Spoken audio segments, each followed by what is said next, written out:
warahmatullahi wabarakatuh. Hai kelas. Ya, ini adalah pertemuan terakhir kita untuk kelas 12. Senang ya, udah nggak ada kimia lagi untuk semester ini. Nah, untuk pertemuan pertemuan terakhir kita ini, kita akan bahas satu unsur yang spesial, yaitu namanya kimia inti atau disebut juga dengan unsur radioaktif. Kalau misalnya ditanyakan di manakah letak unsur radioaktif itu, Miss? Nah, jadi kalau misalnya di sistem periodik unsur itu kan kalian tahu ya, ada dia golongan utama atau golongan A. Contohnya kayak golongan 1A ya. Misal ambil contoh golongan 1A atau golongan logam alkali. Nah, dalam logam alkali itu unsur radioaktif adalah unsur yang letaknya biasanya ada di posisi paling terakhir. Jadi kalau satu apa ya, hari libur naik kuda Rabu Kamis Frey. Jadi Fr francium itu tergolong sebagai unsur radioaktif. Nah gitu ya cara kita untuk mengetahui apa saja unsur radioaktif. Nah bukan hanya di golongan 1A tapi golongan 2A, 3A sampai golongan 8A nanti ada juga unsur-unsur radioaktifnya. Tempatnya masih yang sama, yaitu berada di urutan paling bawah dari sebuah golongan. Nah, apa sih sebenarnya unsur radioaktif itu? Nah, itu yang akan kita bahas untuk pertemuan kita kali ini. So, check it out! Oke, kita masuk ke pembahasan tentang kimia inti atau unsur radioaktif. Jadi, apa sih sebenarnya unsur radioaktif itu, Miss?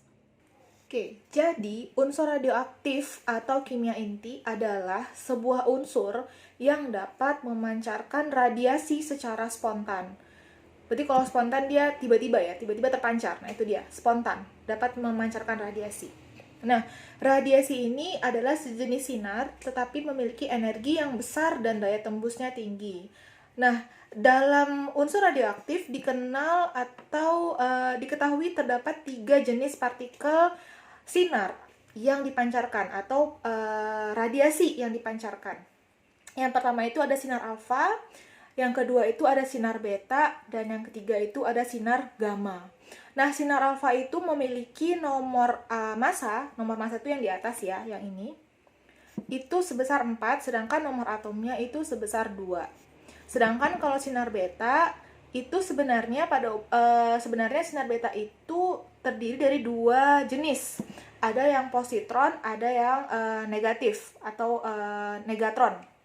Nah, kalau dia yang positif, maka nomor atomnya atau angka yang di bawah ini akan bernilai positif 1.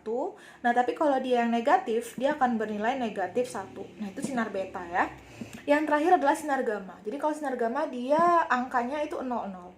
Kenapa ini perlu diperhatikan, Miss? Karena ketika sebuah unsur radioaktif meluruh, maka dia akan berubah unsur. Misalnya dari unsur A, nah dia memancarkan radiasi, dia akan berubah nanti jadi unsur B. Jadi makanya angka-angka ini nanti akan berpengaruh dalam perbedaan atau perubahan unsur nantinya yang akan dicapai dari si unsur radioaktif itu. Jadi unsurnya bisa berubah-ubah nantinya sesuai dengan radiasi atau sinar yang dipancarkannya.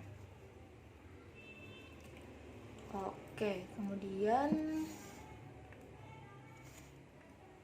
nah, jadi ini yang pertama yaitu sinar alfa. Sinar alfa itu dia angka bawahnya 2, ya angka atasnya 4.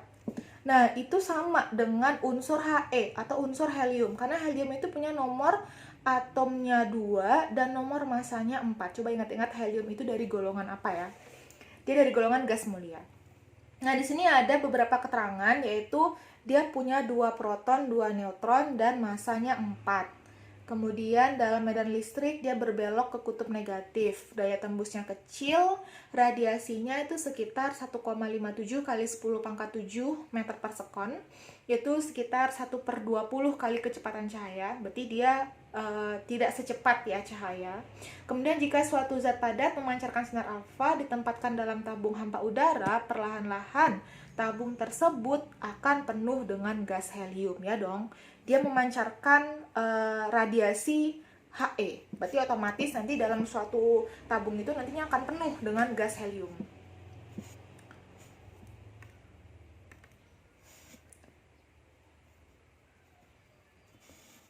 Oke, selanjutnya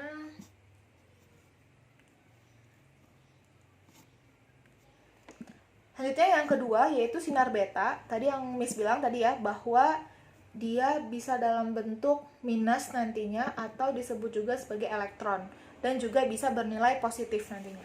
Nah, kita akan bahas yang paling banyak, yang paling umum, yaitu sinar beta itu paling umum bernilai negatif 1 di sininya. Angka kecil di bawahnya. Nah, di sini dalam medan listrik dia akan berbelok ke kutub positif, ya jelas ya, karena sinar betanya bermuatan negatif. Tapi kalau sinar betanya bermuatan positif, maka dia akan berbelok ke kutub, ya dia akan berbelok ke kutub negatif. Jadi nanti dia saling tarik-menarik jika dia punya perbedaan kutub ya, berlawanan kutub. Nah, kemudian dia berdaya tembus lebih besar daripada sinar alfa. Nah, sinar beta itu dapat menembus logam aluminium. Jadi dia bisa menembus logam bahkan ya, sinar beta ini. Dan laju perambatannya mendekati kecepatan cahaya, berarti dia hampir sama ya cepatnya dengan cahaya. Dan kemudian dia bermassa sangat kecil, yaitu hanya sekitar 1/2000 SMA, sehingga dianggap sebagai tidak bermassa. Iya, dianggap sebagai tidak bermassa karena kita dapat lihat nih, angka 0 di atas itu dianggap sebagai massanya. Nah, massanya aja dianggap 0 ya, yaitu dianggap tidak bermassa, makanya angka di atasnya atau nomor massanya itu bernilai 0, begitu ya. Selanjutnya, nah ada sinar gamma, sinar terakhir. Ini adalah sinar bergelombang elektromagnetik berenergi tinggi dengan panjang gelombang yang pendek. Dia tidak dapat dibelokkan oleh medan listrik, ya benar, karena gamma tidak bermuatan. Bisa kita lihat dia punya nilai 0 dan 0. Itu menandakan bahwa dia tidak punya muatan sama sekali. Dia berdaya tembusnya besar, sangat besar, bahkan dia dapat menembus logam Pb sebesar 20-25 cm. Makanya sinar gamma itu yang paling kuat dari ketiga sinar itu. Nah, sinar gamma tidak memiliki massa juga, karena kita lihat dia sama-sama 0. Dia nggak ada massa, dia nggak ada muatan. Itu adalah sinar gamma ya.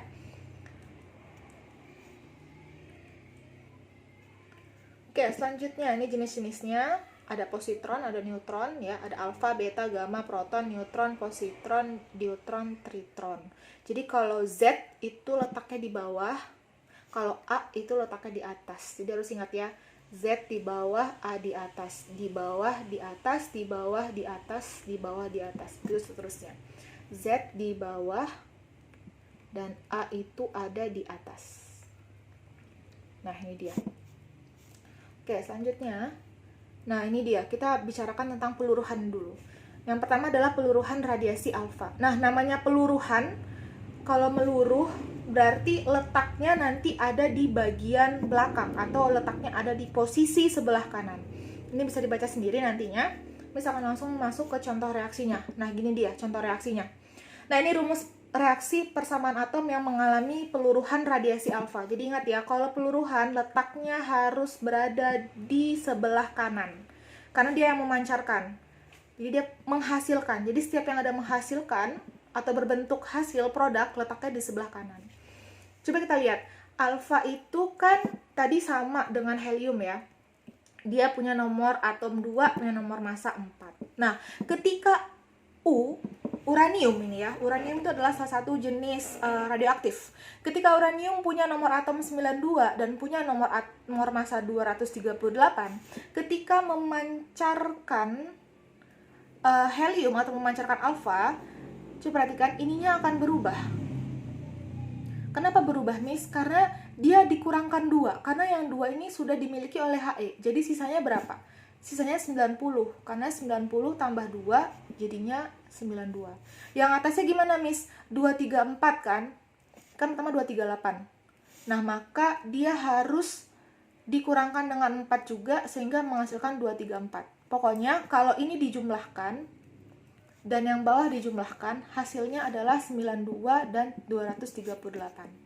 Nah, ketika unsur itu memiliki nomor atom yang berbeda, contohnya ini kan kayak 92 punya uranium nih. Nah, 90 punya TH. Nah, karena dia punya 90, maka dia tidak lagi uranium namanya, tapi TH. Coba cari di sistem periodik unsur TH itu apa ya. Nah, ini TH. Nah, gitu ya.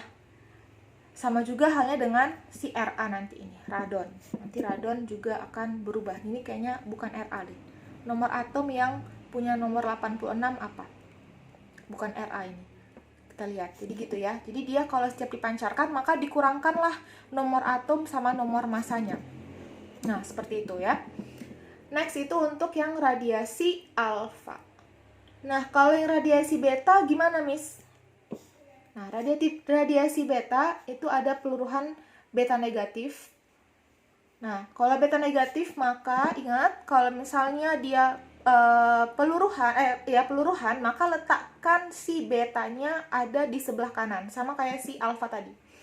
Maka ini letaknya ada di sebelah kanan ya. Oke.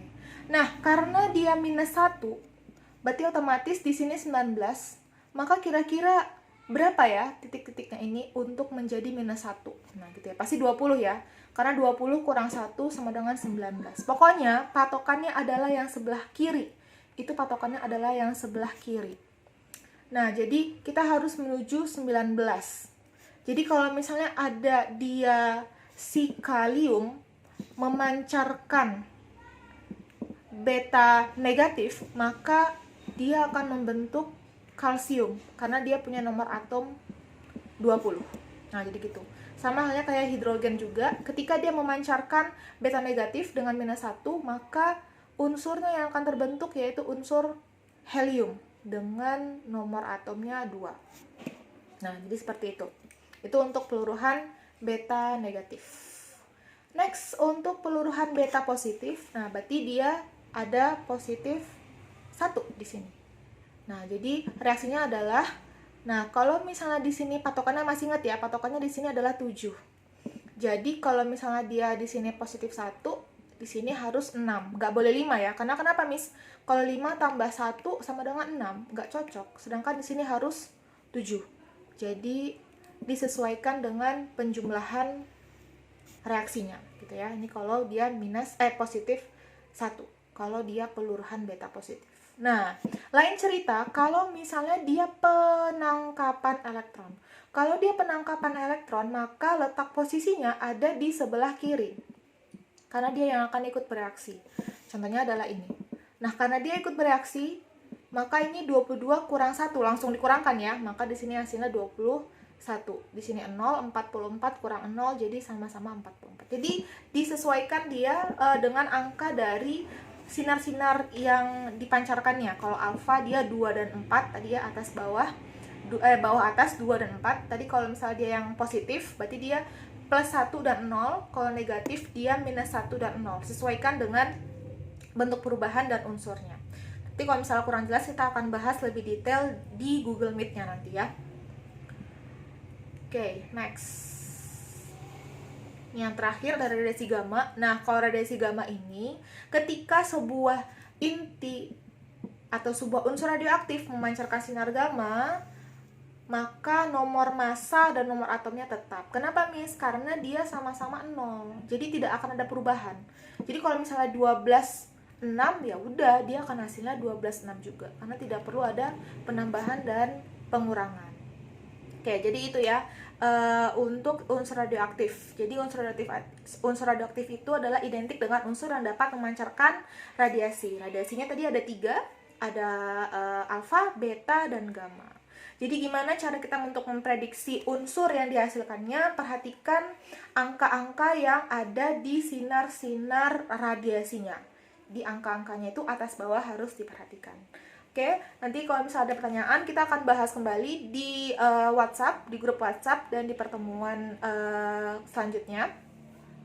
Nanti kita akan bahas juga di Google Meet kalau misalnya kalian memang butuh penjelasan lebih. Terima kasih untuk hari ini. Semangat belajarnya, semangat untuk mempersiapkan UAS 2 minggu lagi ya. Miss akhiri, assalamualaikum warahmatullahi wabarakatuh.